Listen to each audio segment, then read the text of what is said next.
하나님의 말씀을 사랑하는 여러분, 오늘 우리는 성경의 한 깊은 골짜기로 들어가 우리 영혼을 뒤흔드는 놀라운 진리를 마주하려 합니다. 바로 신명기 29장과 30장에 담긴 인간의 무능함과 하나님의 절대적인 은혜에 관한 이야기입니다. 이 메시지가 여러분의 마음에 큰 울림을 준다면 좋아요와 구독을 통해 이 은혜를 더 많은 이들과 함께 나눠주시길 바랍니다. 여러분의 작은 실천이 어딘가에서 영적 갈증으로 힘들어하는 또 다른 영혼에게 생명수를 전하는 귀한 통로가 될 수 있습니다. 주님의 이름으로 여러분 모두를 축복합니다. 자, 이제 신명기 29장으로 여러분을 초대합니다. 이 말씀을 통해 하나님께서 오늘 우리에게 어떤 특별한 음성을 들려주실지 마음을 열고 함께 귀 기울여 보겠습니다. 이야기의 배경은 이러합니다. 이스라엘 백성은 40년간의 광야 생활을 마치고 마침내 약속의 땅을 눈앞에 둔 모압 평지에 서 있습니다. 모세는 이 새로운 세대를 앞에 두고 시내산에서 맺었던 언약 외에 또 다른 언약을 선포합니다. 그런데 이 언약은 시작부터 매우 기이하고 충격적인 내용을 담고 있습니다. 신명기 29장 2절에서 모세는 이렇게 말합니다. 여러분은 주님께서 이집트 땅에서 파라오와 그의 모든 신하와 온 땅에 행하신 모든 일을 직접 여러분의 눈으로 보았습니다. 그는 이스라엘 백성이 홍해가 갈라지는 기적을, 하늘에서 만나가 내리는 이적을, 바위에서 물이 솟는 놀라운 일을 모두 목격했음을 상기시킵니다. 그들의 눈은 분명히 하나님의 위대한 능력을 보았습니다. 그러나 바로 뒤이어 이해할 수 없는 말씀이 선포됩니다. 4절입니다. 그러나 깨닫는 마음과 보는 눈과 듣는 귀는 오늘까지 주님께서 너희에게 주지 아니하셨느니라. 보았지만 보지 못했다. 들었지만 깨닫지 못했다. 이것이 무슨 뜻일까요? 그들은 기적이라는 현상은 보았지만 그 기적을 행하시는 하나님이 얼마나 존귀하고 얼마나 사랑스러우며 세상 그 무엇보다 귀한 보물인지는 보지 못했다는 것입니다. 그들은 하나님의 능력을 경이롭게 여겼을 뿐 그분을 인격적으로 사랑하지는 못했습니다. 왜일까요? 모세는 그 이유를 인간의 노력 부족이나 환경 탓으로 돌리지 않습니다. 그는 단호하게 선언합니다. 주님께서 그들에게 깨닫는 마음을 주시지 않았기 때문이라고 말입니다. 이것이 바로 모압 평지에서 선포된 새로운 언약의 출발점입니다. 너희는 이 언약을 지킬 마음이 없다. 너희는 스스로의 힘으로는 결코 하나님을 사랑할 수 없다. 이 선언은 마치 망치처럼 인간의 교만을 내리칩니다. 이 진리는 단순히 과거 이스라엘 백성에게만 해당되는 것이 아닙니다. 사도 바울은 에베소서 4장에서 모든 인간의 상태를 이렇게 묘사합니다. 그들의 총명이 어두워지고 그들 가운데 있는 무지함과 그들의 마음이 굳어짐으로 말미암아 하나님의 생명에서 떠나 있도다. 총명이 어두워지고 마음이 굳어진 상태. 이것이 바로 은혜를 받기 전 우리 모두의 영적인 실상이었습니다. 모든 인간은 태어날 때부터 영적으로 눈이 멀고 기가 막히고 마음이 돌처럼 단단하여 스스로 하나님을 사랑할 능력이 없습니다.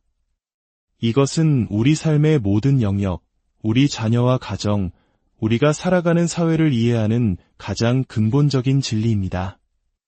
이 사실을 깨닫지 못하면 우리는 평생 세상을 순진하게만 바라보며 길을 잃게 될 것입니다.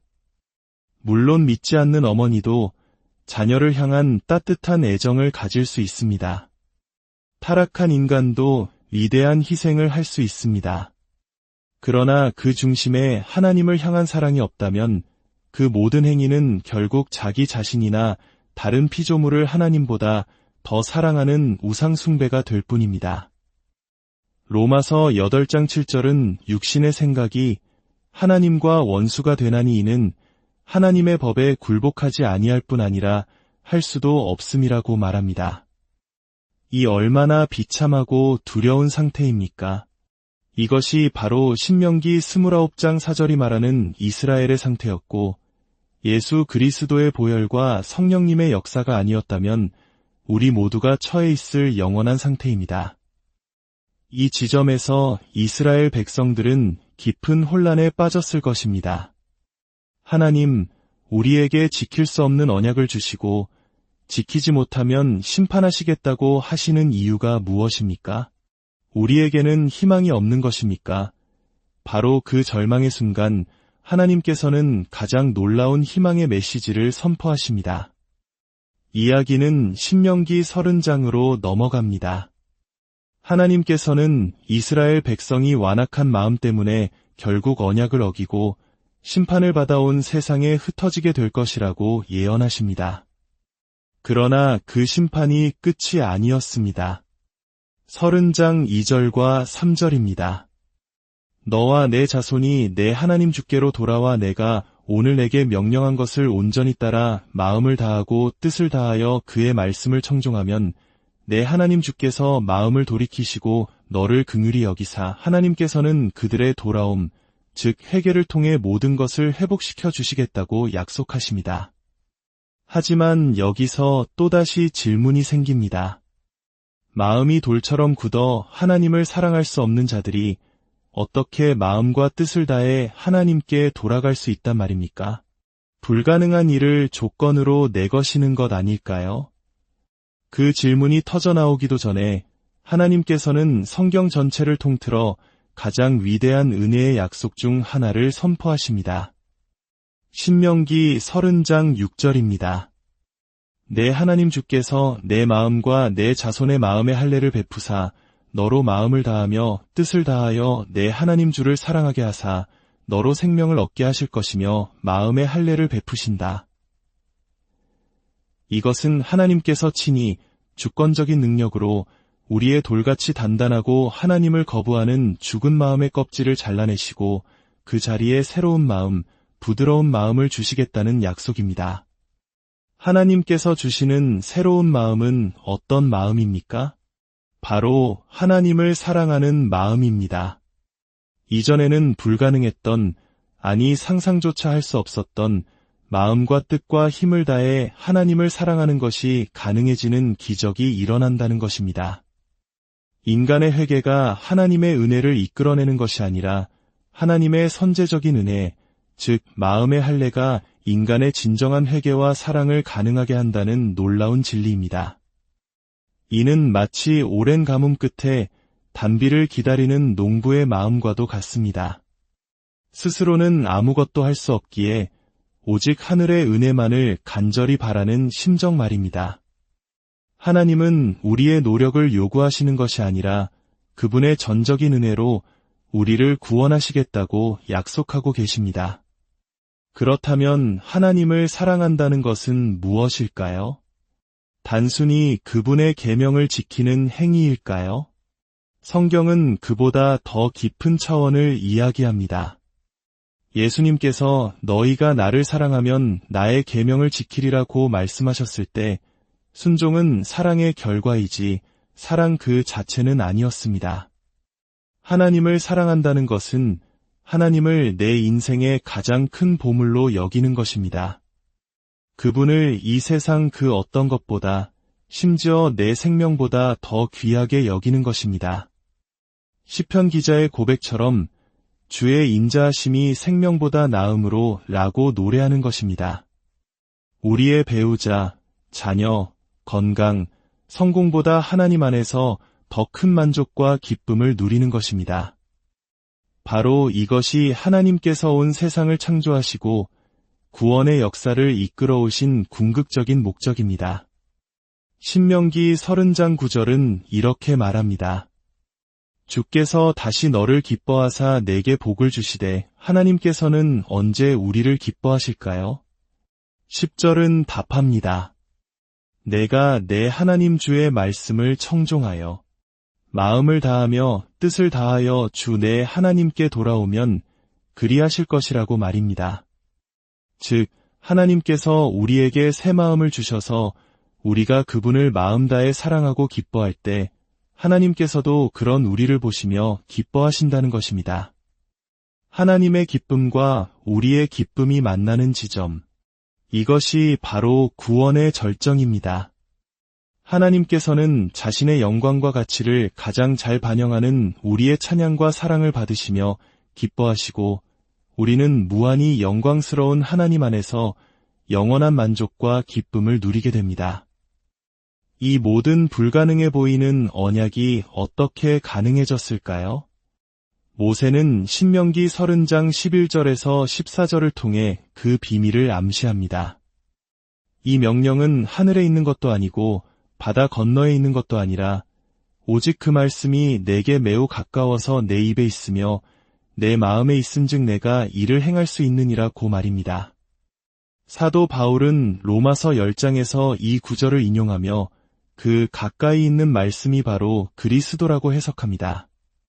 하나님께서 그의 아들 예수 그리스도를 하늘에서 이 땅으로 보내시고 죽음의 깊은 곳에서 다시 일으키셨기 때문에 이 언약은 더 이상 우리에게 불가능한 짐이 아니라는 것입니다. 예수 그리스도의 십자가 보혈이 바로 우리의 굳은 마음에 할례를 베푸는 능력입니다. 그분의 피로 사신 성령님께서 우리 안에 오셔서 죽은 마음을 제거하고 하나님을 사랑하는 새 마음을 창조하십니다. 그리스도께서 우리를 위해 모든 것을 이루셨기에 우리는 이제 그분을 믿음으로 말미암아 하나님을 사랑할 수 있게 된 것입니다. 에베소서 5장은 이 관계를 신랑이신 그리스도와 그의 신부인 교회의 모습으로 아름답게 그려냅니다. 그리스도께서 교회를 사랑하사 자신을 주심은 교회를 거룩하고 흠이 없는 영광스러운 모습으로 단장시켜 신부된 교회를 보시며 친히 기뻐하시기 위함입니다. 그리고 신부의 가장 큰 아름다움은 바로 신랑이신 그리스도를 향한 사랑과 기쁨입니다. 사랑하는 여러분, 하나님을 사랑하는 것은 어려운 율법이 아닙니다. 그것은 우리에게 주어진 가장 큰 축복이며 특권입니다. 신명기 30장은 이렇게 끝을 맺습니다. 생명을 택하고 내 하나님 주를 사랑하고 그의 말씀을 청종하며 또 그를 의지하라. 그는 내 생명이시여 하나님, 그분 자신이 우리의 생명입니다. 가장 즐거우신 그분을 즐거워하는 것보다 더 쉬운 일이 어디 있겠습니까? 그분을 여러분의 가장 큰 보물로 바라보십시오. 그리하면 주님께서 여러분 안에서 그 일을 행하실 것입니다. 기도하겠습니다. 거룩하신 하나님 아버지, 오늘 말씀을 통해 저희의 힘으로는 결코 주님을 사랑할 수 없는 존재임을 다시 한번 깨닫게 하시니 감사합니다. 그러나 절망 속에서 머물게 하지 않으시고 예수 그리스도를 통해 저희 마음의 할례를 베푸시고 새 마음을 주시겠다는 놀라운 은혜의 약속을 주시니 찬양합니다. 이 시간 말씀을 듣는 모든 심령 가운데 친히 찾아가 주셔서 돌같이 굳은 마음을 제하여 주시고 주님을 마음과 뜻과 힘을 다해 사랑하는 새 마음을 부어주시옵소서.